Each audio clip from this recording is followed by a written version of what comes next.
Welcome to Venki's Academy. I am Dr. M. Bobulpati, doctorate in political science. I have been completed doctorate in Sri Krishna Deva Raya University. Now we are discussing about the fundamental rights. ప్రాథమిక హక్కులు. ఈ ప్రాథమిక హక్కులు America రాజ్యాంగం నుంచి తీసుకోవడం జరిగింది.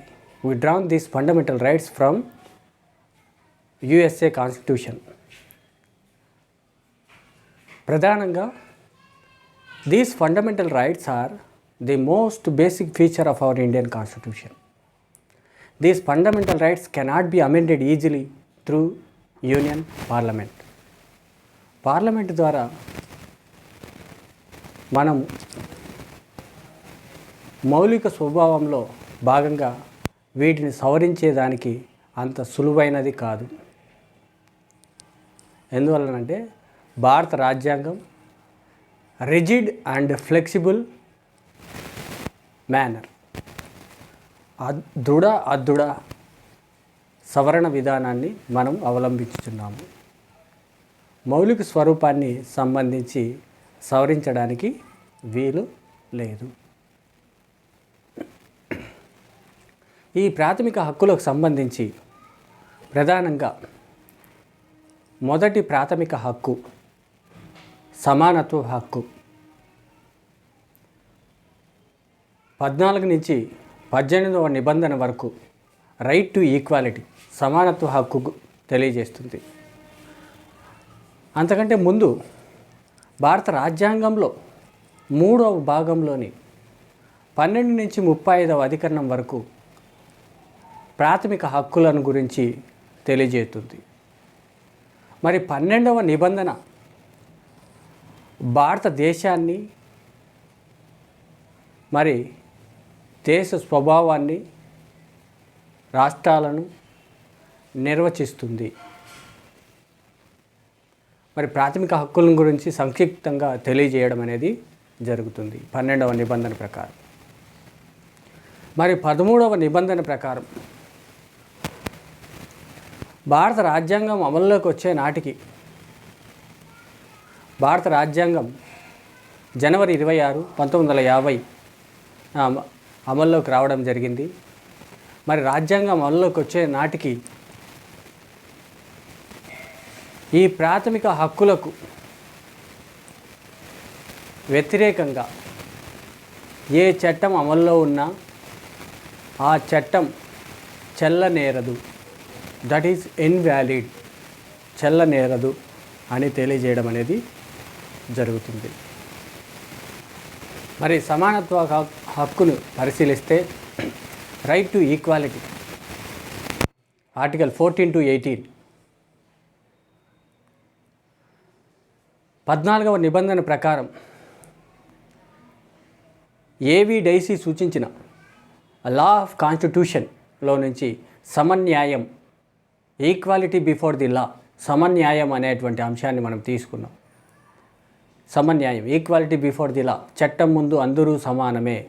14వ నిబంధన ప్రకారం చట్టం ముందు అందరూ సమానమే. సో దేశంలో నివసిస్తున్న పౌరుల మధ్య జాతి, మత, లింగ, వర్గ, కుల మరి ఎలాంటి వర్గ భేదాలు లేకుండా అందరినీ సమానంగా చూడడం అనేది జరుగుతుంది. దేశంలో అత్యున్నత పదవైన సాధారణ పౌరుడైన సమానంగా చూడడం అనేది జరుగుతుంది. So equality before the law, ఇది 14వ నిబంధన. మరి 15వ నిబంధన it avoids completely discrimination among the individual citizen. దేశంలో నివసిస్తున్నటువంటి పౌరుల మధ్య జాతి, మత, లింగ, వర్గ, కుల ఎలాంటి భేదాలు లేకుండా విచక్షణ అనేది పూర్తిగా తొలగించడం అనేది జరుగుతుంది. విచక్షణ చూపకూడదు. విచక్షణ చూపిస్తే చట్ట రీత్యా నేరం. మరి దీనికి సంబంధించి కొన్ని సబ్ ఆర్టికల్స్ కూడా ఉన్నాయి.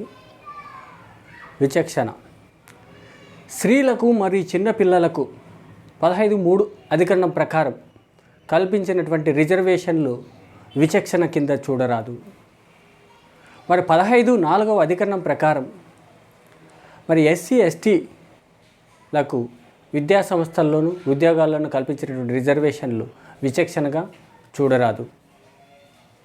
మరి 15(5) నిబంధన ప్రకారం ఓబీసీ అదర్ బ్యాక్వర్డ్ క్లాసెస్ కల్పించినటువంటి రిజర్వేషన్లని విచక్షణ కింద చూడరాదు. ఇలా చూస్తే చట్టరీత్యా నేరం అనే అంశాన్ని మనం తెలుసుకోవాలి. ఇది 15వ నిబంధన. This is 15th article. మరి 16వ నిబంధన ప్రకారం భారతదేశంలో నివసిస్తున్నటువంటి పౌరులందరికీ సమాన ఉద్యోగ అవకాశాలు కల్పించడం అనేది జరుగుతుంది. It provides equal employment opportunities for all the citizens. Equal employment opportunities. In case if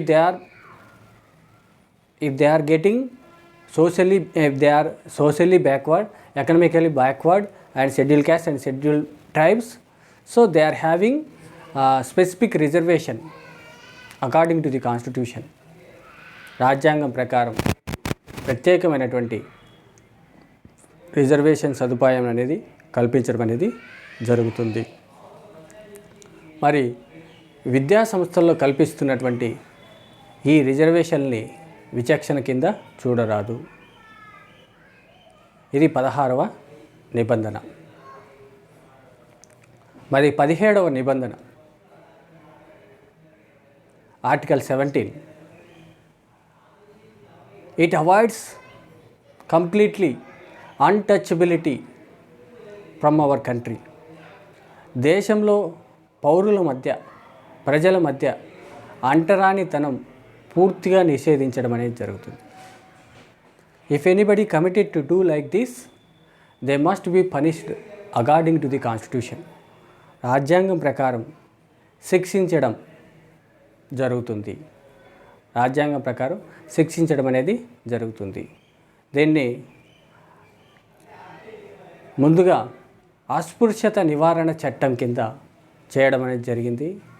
మళ్ళీ తర్వాత పౌర హక్కుల చట్టం 1986 ద్వారా ఇది అమల్లో ఉంది.